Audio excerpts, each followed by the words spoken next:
Hello guys, you're welcome to TLI, where we teach our members the 3 M's of money: how to make your money, how to manage your money, and how to multiply your money. So you're welcome to the very first edition of Skill Time with TLI. So today we'll be talking about skills. Come and join us.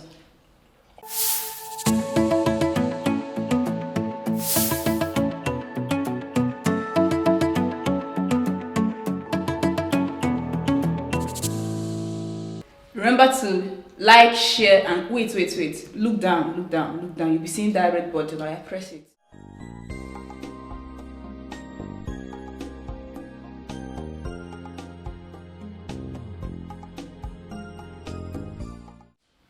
Okay, you're welcome, sir.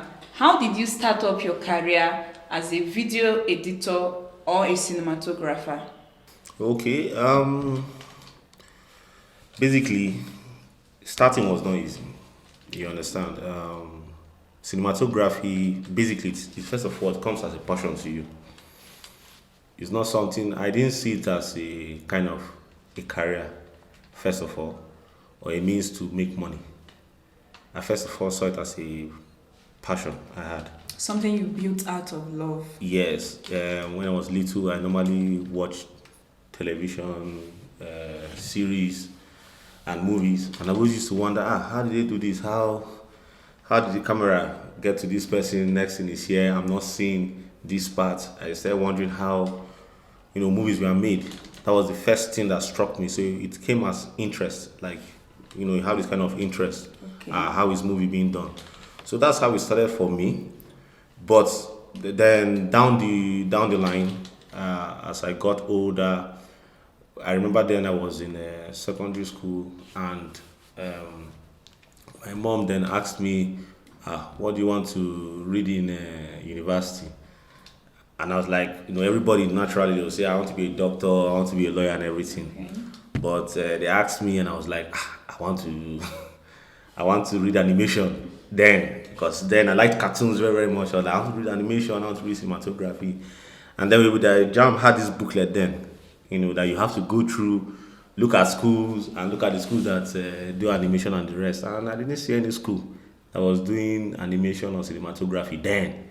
So she was like, then, she was wondering whether this boy is even okay, whether he wants to go to school and everything. But luckily for me, down the line, I got in touch with this man. I'll call him my mentor, Mr. Kali Okonkwo. Then he had a studio, so he had some cameras. He was into production.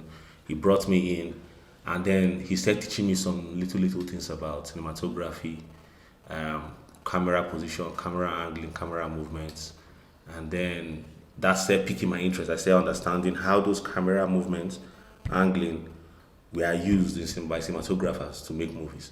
And then from there, basically, as everybody knows, YouTube is your friend.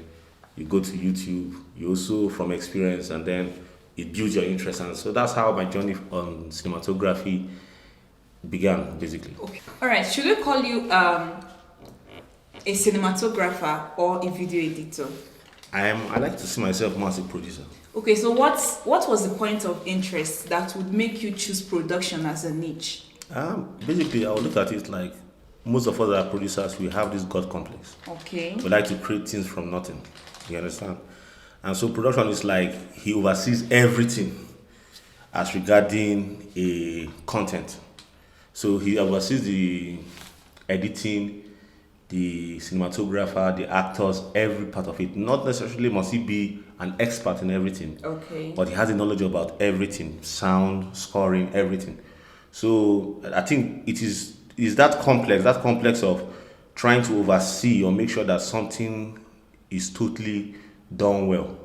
All right. That brought me into seeing myself more as going into more of production than just singling myself as a cinematographer. All right. Okay. So, as a producer, do you have any tendency of reaching out to a wide range of audience out there?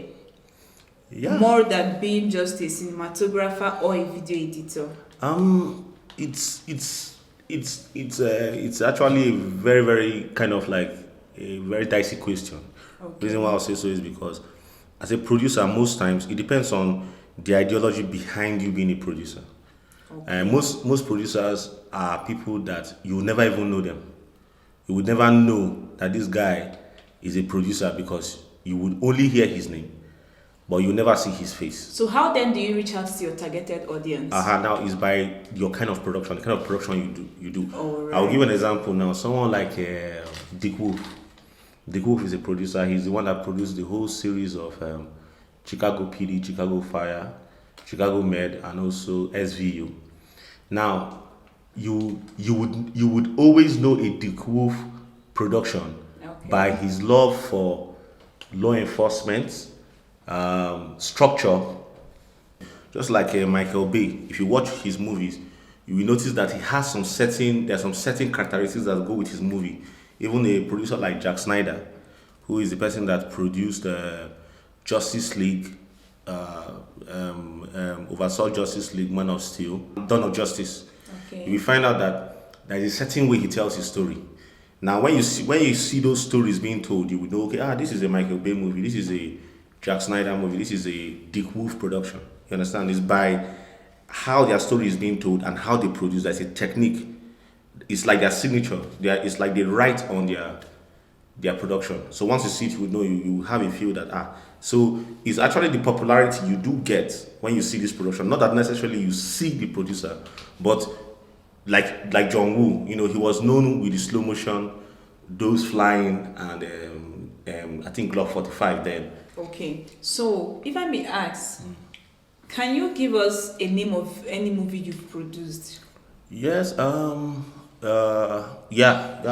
been involved in some productions as a cinematographer, as a director of photography, and also as an editor. But I got my first break in this year. I produced a movie called 16 Hours, a movie about an Uber driver that was trying to get the perfect gift for his child Christmas time, and then he went through hell to just get that singular toy and everything. So it was something that a movie I wrote myself. The story was by me, and I oversaw the production, and it was fun. It was great doing it. It was hell. It was hectic. It wasn't. So you went through all the huddles in the production. It wasn't a cakewalk. It was. But then you considered them before you decided to choose production as a niche. Yes. I knew it would come. I knew I'm going to face all these things. So I was prepared for all those.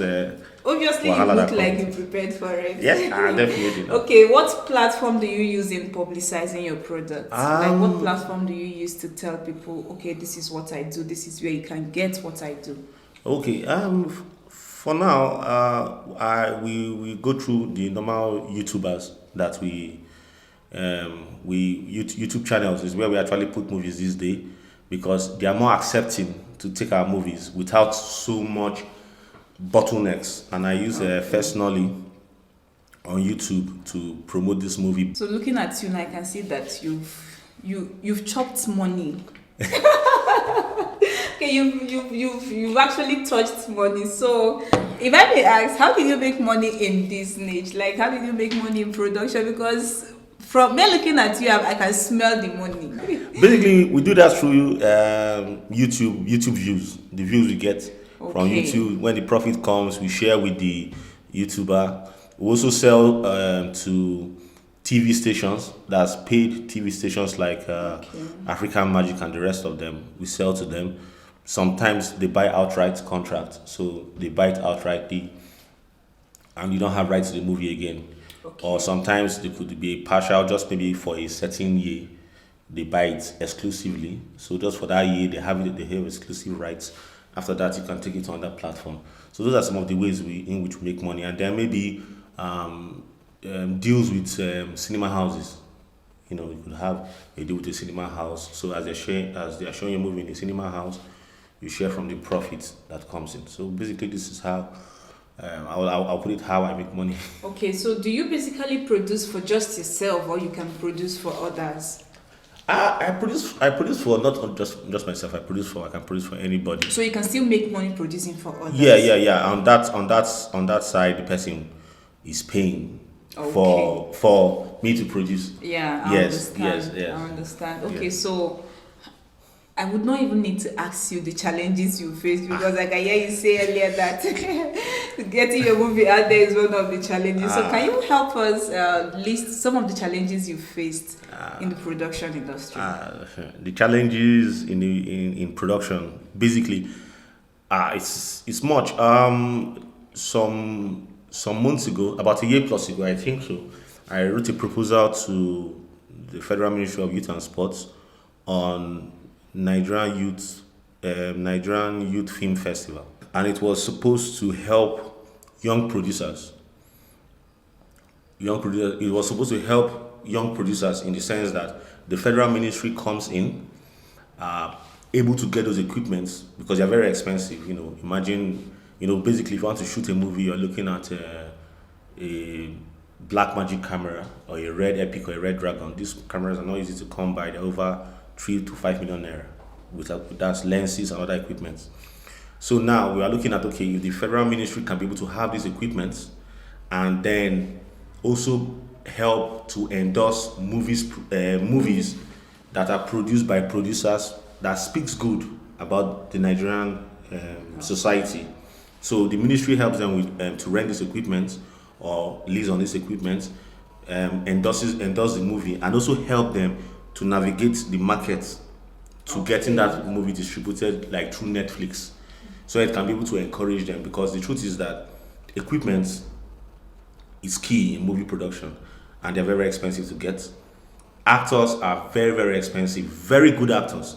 I would not the upcoming actors. Very good established actors are very, very expensive. In fact, the least you can get is 800,000 naira. So are they so essential in the market? They are essential because that's what you need to sell your movie. You cannot, if you're producing a movie without a known face or a marketable face, that movie is not going anywhere. Nobody will touch it.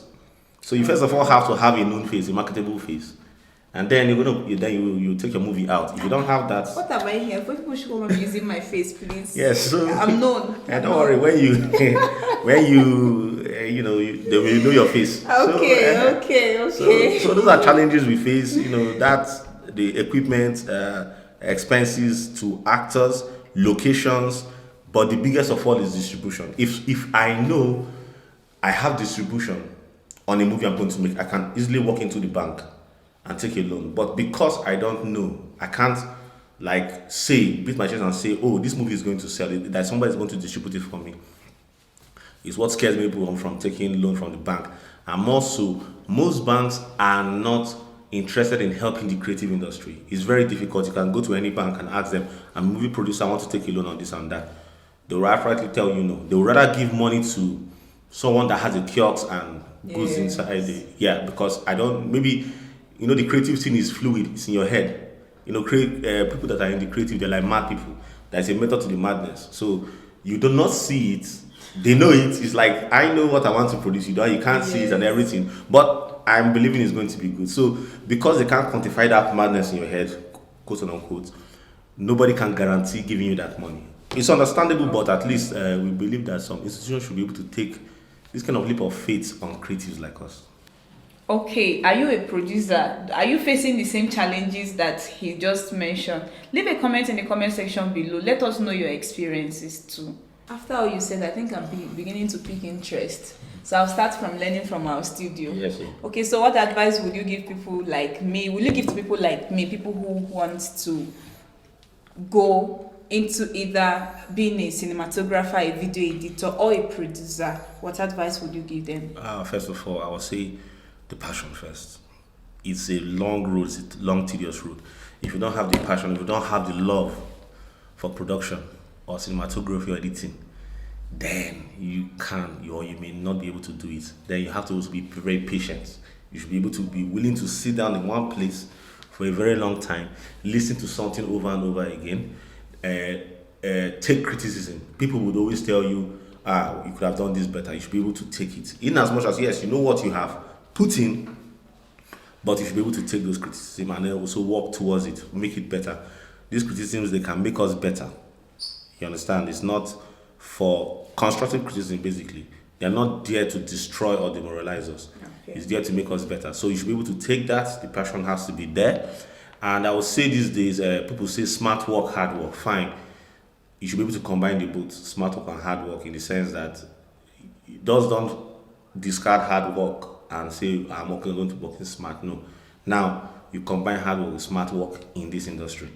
So those are my advice. And then YouTube is your friend. Try and get the best.